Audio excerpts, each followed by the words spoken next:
58 anyos na ama sa Pamplona, Camarines Sur, primerong benepisyaryo kan corneal transplant surgery sa Bicol Region General Hospital and Geriatric Medical Center. Ang istorya kung paano ini narealisar, aramon ta sa pagtutok live ni Jessica Calinog. Jessica?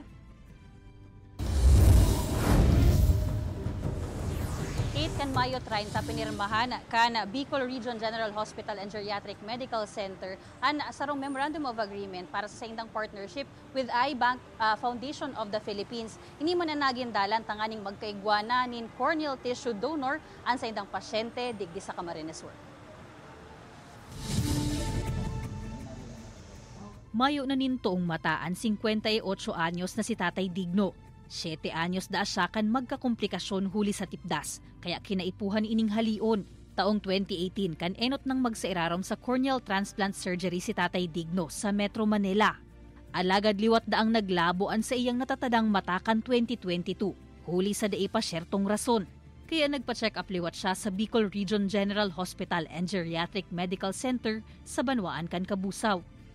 Medyo naog mga ani ko dahil na magkakaigo ng operasyon na mako-cornea transplant na giraray ako. Kaya sabi ko, ay may pag-asa pa palang ko. Akala ko talaga kadto, sabi ko habang buhay na sigurong araw kanina dahil ko nakakahiling. Si Tatay Digno ang primerong pasyente na masairarom sa corneal transplant surgery sa Bicol Region. Pasado alas 10 nin aga kasubago kan puunan ang procedure. Pinanginotan ini kan presidente kan iBank Foundation of the Philippines asin cornea specialist na si Dr. Dominga Padilla, gikan pa sa Metro Manila. Ang cornea tissue na inilaag sa mata ni Tatay Digno, dara niya man hali pa sa Manila.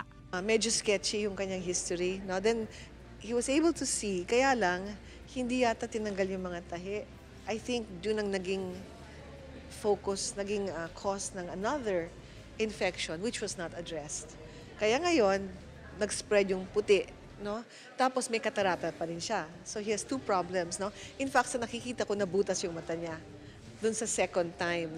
Pinaliwanag man ni Dr. Padilla na bakong simple ang magiging proseso, alagad kaipuhan gabos gibuhon, kaipuhan halion ang namumuti na porsyon, isuway ang nakadukot sa kornea, halion ang katarata, sa kalalaganin malinaw na kornea asin lens, mantang pigigibo ang gabos na ini, ang agom ni Tatay Digno, nasa luwas, nagahalat. Ako'y maliit lang na kapa, pero ako para sa ko, balan ang Diyos sa iya. Tas, tiwala man ako sa mga doktor na nagigibok ang operasyon na yan. Makalihis ang haros 2 oras. 12:04 nin udto kan matrayumpong matapos ang operasyon ni Tatay Digno. Ilalaog sa PhilHealth ang procedure na ini, kaya mayo naman babayadan si Tatay Digno. Kung magkulang man, iaagi sa Malasakit Center. Kung sa pribadong ospital gigibuhon ang corneal transplant surgery, aabuton sa buot nin poko mas o menos 150,000 pesos ang gastos, apwera pa sa mga kaipuhan sa aftercare kaini.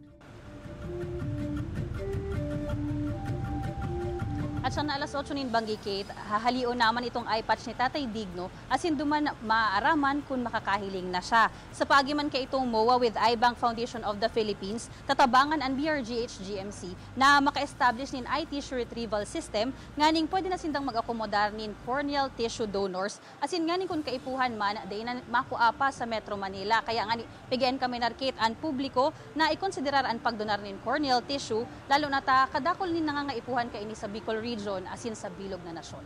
Kate? Alright, Jos Mabalos, Jessica.